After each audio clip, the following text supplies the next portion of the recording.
Bon bah voilà les amis, je reviens pour une vidéo. Donc en ces temps difficiles, hein, comme on sait, il y a beaucoup de choses qui sont en train de se passer, beaucoup de négativité, beaucoup de mal, beaucoup de peur, beaucoup de basses vibrations, beaucoup de gens qui sont crédules, beaucoup de gens qui se font berner. En deux mots, c'est l'heure des révélations. Donc voyez, on va commencer avec les mystères des nombres, hein, parce que les nombres, comme il est dit dans la Bible, les nombres sont des principes, et donc quand on est jugé selon ses œuvres, c'est par le poids et la mesure. Et le poids et la mesure, ben, ça se traduit avec ça. Ok. Donc on a le mot nombre, donc ce qui désigne cela. Et puis on a le mot nom, donc notre nom à nous. En anglais number, name. Peu importe que ce soit un O, un U, un A, en tout cas ça reste la même sémantique NM. Et c'est quelque chose donc qui nous numérise. C'est-à-dire que notre nom est un nombre. Par exemple, je vais faire le mien. Thomas. Donc, basé sur les 9. 2 plus 8 plus 6 plus 4 plus 1, ça fait 22. Et 2 plus 2, ça fait 4. Petite parenthèse intéressante. Mon prénom, c'est Thomas. Thomas, ça vient du grec Didymus. Et en arabe, Thomas, c'est jumeaux. Et Didymus, ça veut dire les jumeaux aussi. Et on dit dans certaines légendes ou interprétations bibliques que Thomas était le jumeau de Jésus. Okay. Son côté sceptique, alors que Jésus était le côté antiseptique. Non, je plaisante. Donc vous voyez, et ce qui est marrant, c'est que les jumeaux sont 2, et 2 fois 2. Donc vous voyez, c'est un petit hasard dans mon nom, je ne crois pas. Pour moi, le hasard n'existe pas. Ok. Petite parenthèse encore, le mot hasard, donc nous on écrit ça comme ça. Hein. Le hasard pour nous, c'est les choses qu'on ne comprend pas qui arrivent, les coïncidences comme on dit. Mais ça n'existe pas, les coïncidences. Tout a une raison d'être et de se passer. Et donc en anglais, par exemple, le mot hazard, ça désigne quelque chose de dangereux. Et on sait que les jeux de hasard sont très très dangereux. Et en hébreu, par exemple, hasard, c'est Dieu qui aide. Donc, El Hazard, Dieu aide. Ok. Bon, c'est des petites similarités linguistiques. Donc, on reprend avec les nombres. On sait qu'on appelle les chiffres les combinaisons de nombres. Et donc, les chiffres, le vrai seul chiffre, c'est le 0. Pourquoi ? Parce que le 0 est appelé en arabe as-sifr et que de là dérive notre mot chiffre. Un 0, c'est un cercle, 360 degrés, c'est aussi un œil, c'est aussi un symbole de la source. Le 1, on commence avec le 1. Le 1, c'est l'unité, c'est la monade, qui est représentée par le point.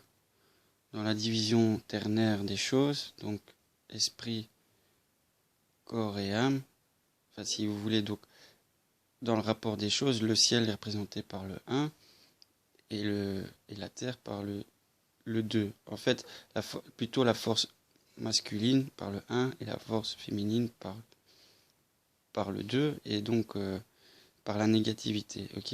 Ici c'est plus, là c'est moins. Et ça c'est neutre. Ça je vais expliquer dans d'autres vidéos. Mais là, donc, le symbole de la monade, c'est le point. Donc c'est la source, c'est l'unité. Après il y a la dyade, donc c'est la dualité, c'est la polarisation, c'est la complémentarité, c'est l'opposition, la correspondance.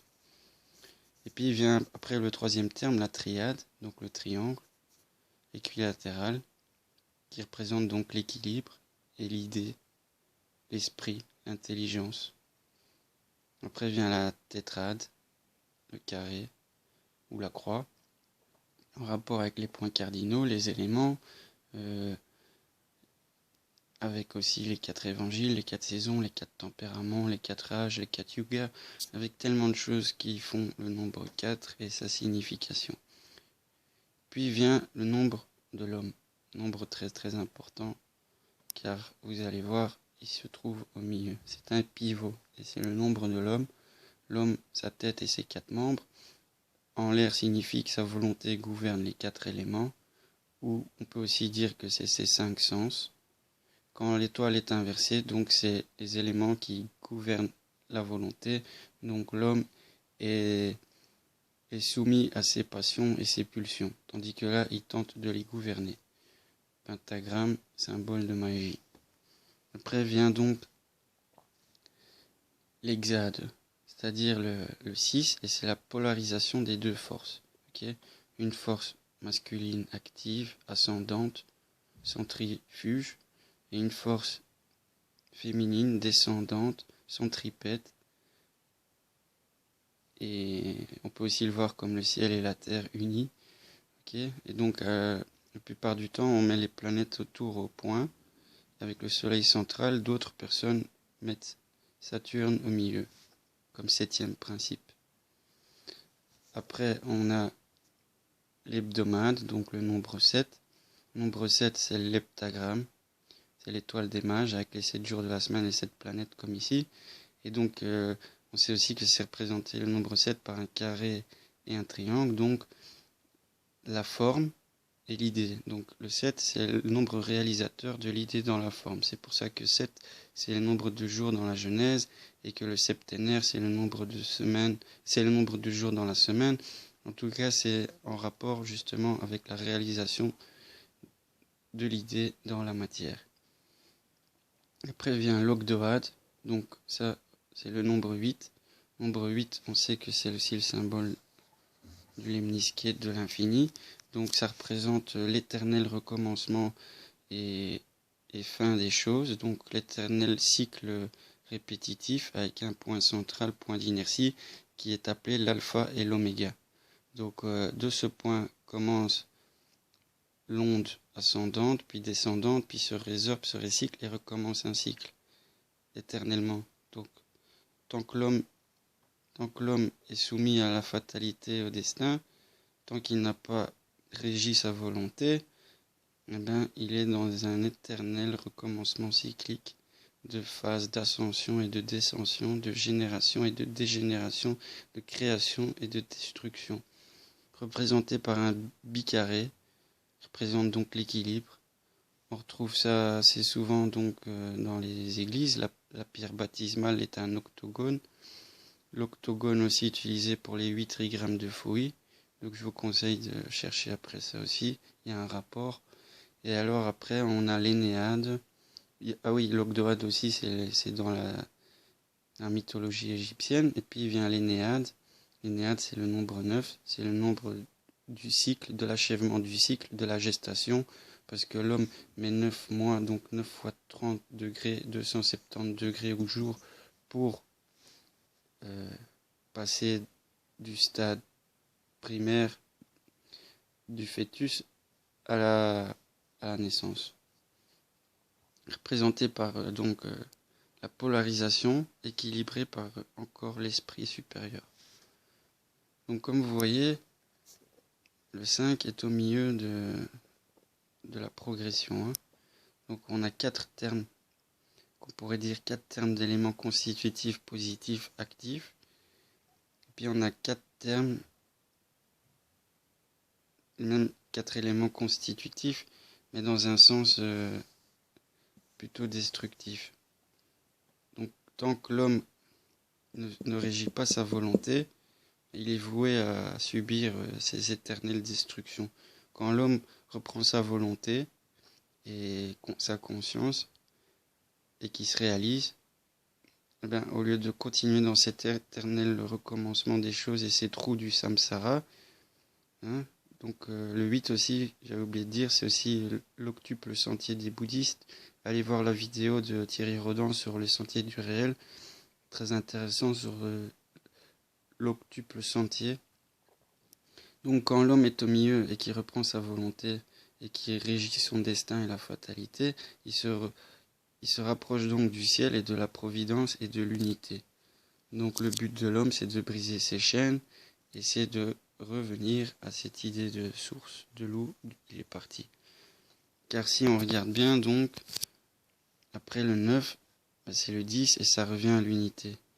Okay, et donc l'unité est un éternel recommencement. L'unité est une éternelle gestation cyclique, okay, de création et d'achèvement. Et si vous regardez bien, tous les termes entre le 5, c'est-à-dire le 1 et le 9, ça fait l'unité. Le 2 et le 8, ça fait l'unité. Le 3 et le 7, ça fait l'unité. Le 4 et le 6, ça fait l'unité. Okay, on pourrait dire que le 9, c'est l'homme dans la matière. On pourrait dire aussi que le 9, c'est la polarisation des deux forces dans l'équilibre des choses. On pourrait dire aussi que le 9, c'est l'éternel recommencement cyclique d'ascension et descension dans l'unité des choses, dans le principe éternel. Ok ? Je ne sais pas si vous saisissez, en fait, quand on décortique un nombre en deux nombres, il y a le symbolisme des nombres qui joue pour le nombre. Voilà, c'est pas très compliqué à comprendre. En tout cas, c'est comme ça que ça représente les principes profonds des nombres. On sait donc qu'il y a 9 nombres, ok ? Et 9 nombres, on peut les mettre.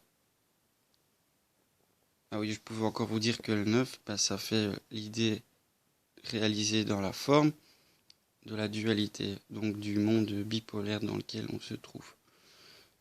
Donc, vous voyez, là j'ai fait un carré, donc, avec les nombres normalement positionnés, parce qu'il y a d'autres carrés de 3 sur 3, mais alors c'est un carré magique de Saturne. Vous m'excusez, hein, j'ai mal fait. Carré magique de Saturne, donc 3 sur 3. Mais les nombres ont une autre place. Hein. Ici, on met 1, 4, 7. Enfin non, c'est pas ça que je voulais montrer, parce que le carré de Saturne a une autre... Ça, c'est un carré que je vais vous montrer après, mais le carré de Saturne, je l'ai là à côté de moi quelque part, mais c'est pas important. En fait, c'est un carré de 3 sur 3, et chaque résultat, c'est 15 dans tous les sens. Okay. Et le 15, on sait que c'est la carte du diable au tarot, et que le 15, ça fait l'unité plus l'homme, ça fait 6, et ça fait la dualité polarisée des choses. Donc ici, voilà, quand on regarde, il y a 3 fois 3, hein, et on dit donc, comme il y a l'esprit, le corps et l'âme, que les nombres 1, 2, 3 font partie du monde spirituel, que les nombres 4, 5, 6 font partie du monde animique et psychique, ou astral, et que les nombres 7, 8, 9 font partie du monde naturel, donc de la nature et de tout ce qui est visible et observable. Après, quand on compte, intéressant, quand on compte les lignes, donc 1, 2, 3, on arrive à 6. Quand on compte 4, 5, 6, on arrive à 15, on arrive encore à 6. Quand on compte 7, 8, 9, on arrive à 24, on arrive à 6. Quand on compte 1, 5, on arrive à 15, on arrive encore à 6. Et ici aussi. Donc, vous voyez bien que le 6 ici se retrouve dans la numérique des choses. Hein, et on sait que 6, c'est l'équilibre polarisé des deux forces. Donc, on voit bien que le 666 qui est nommé dans l'Apocalypse, comme je vous ai déjà montré dans d'autres vidéos, il a d'abord un rapport avec le cercle, parce que on enlève le 0, donc 36, si on compte tous les nombres, ça fait 666.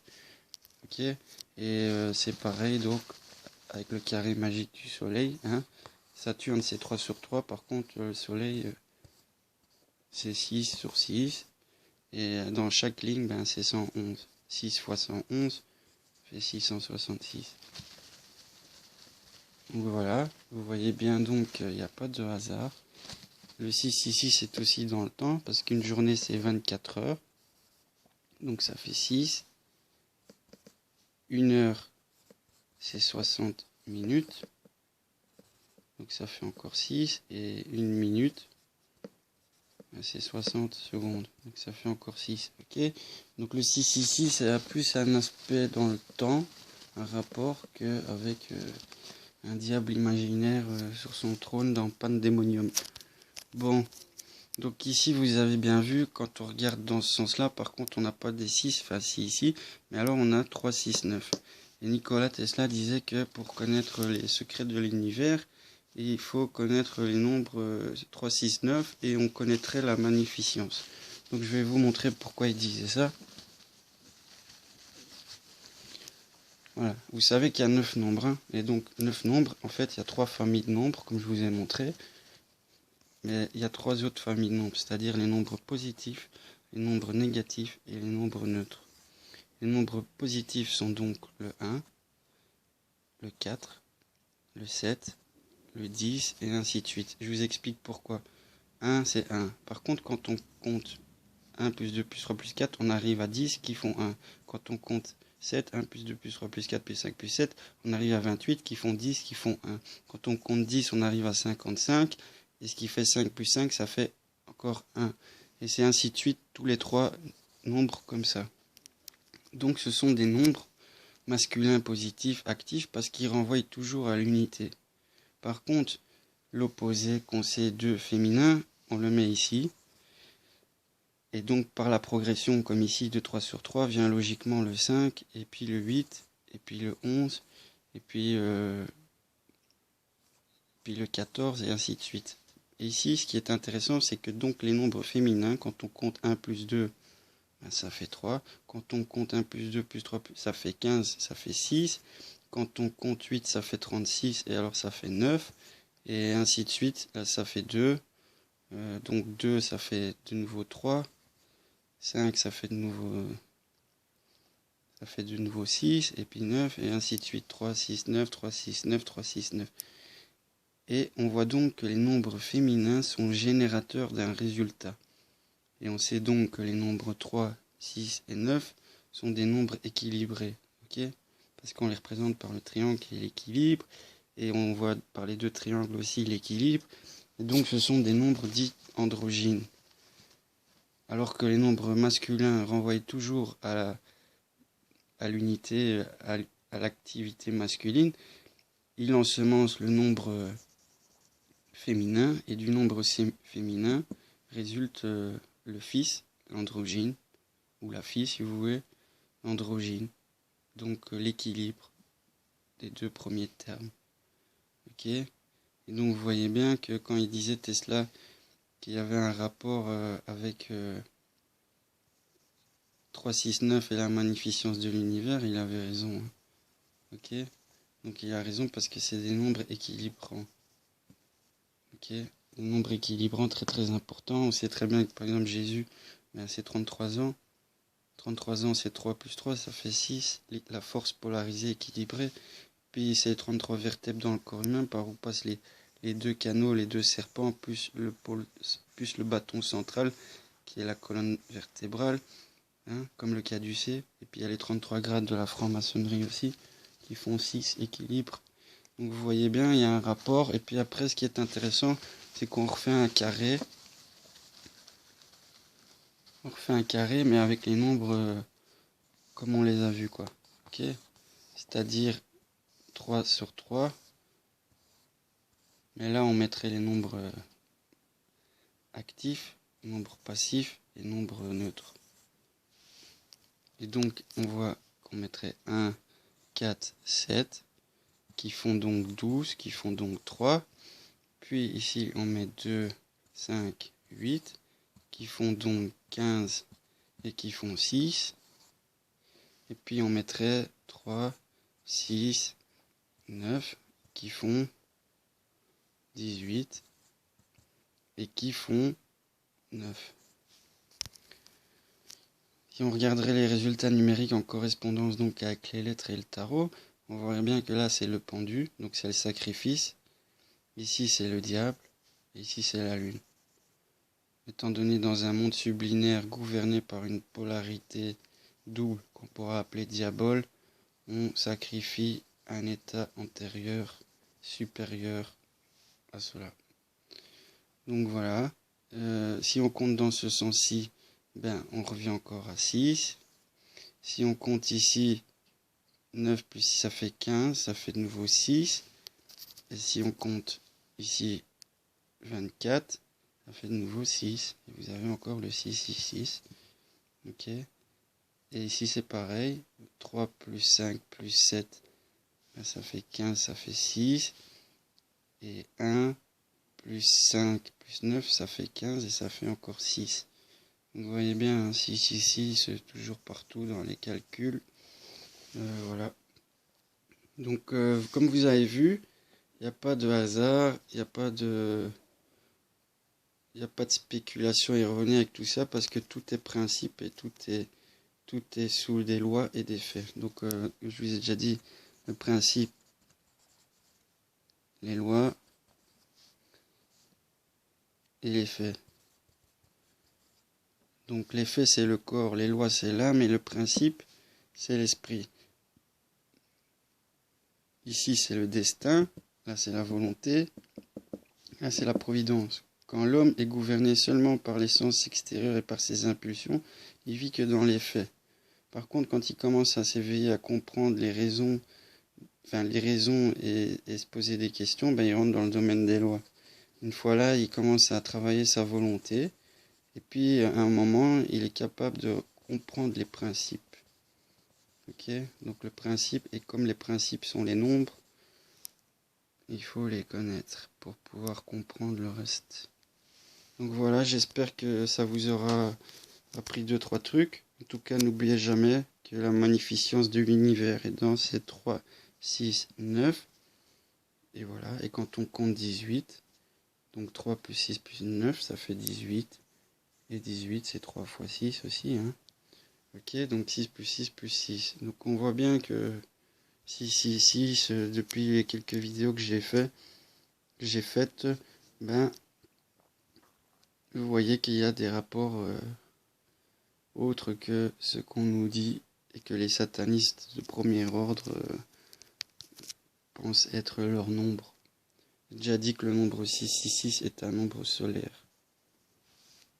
Donc, et le soleil, il vit, il naît et il donne sa vie, et puis il meurt un jour. Hein. Donc voilà, comme toute chose. Mais la mort n'est pas une fin en soi, c'est qu'une régénération et une transformation vers des états supérieurs dans l'évolution progressive de l'unité avec l'homme en pivot central. Et vous voyez toujours que l'homme aussi dans le carré est en pivot central. Il est dans l'âme, dans le domaine de l'âme, où il tente de rejoindre les principes de l'unité, mais il est dans les principes de la dualité et il cherche donc à résoudre cela par l'équilibre. Voilà, j'espère que vous aurez appris quelque chose comme je vous l'ai déjà dit et je vous souhaite une très bonne journée et en ces temps difficiles, beaucoup de paix et beaucoup de sécurité pour vous, où que vous soyez. Faites attention à vous, protégez les autres. Et tant qu'ils ne nous disent pas qu'est-ce qu'il en est, ben, évitez trop les lieux publics. Et évitez aussi de croire à la panique. Donc je vous dis à bientôt.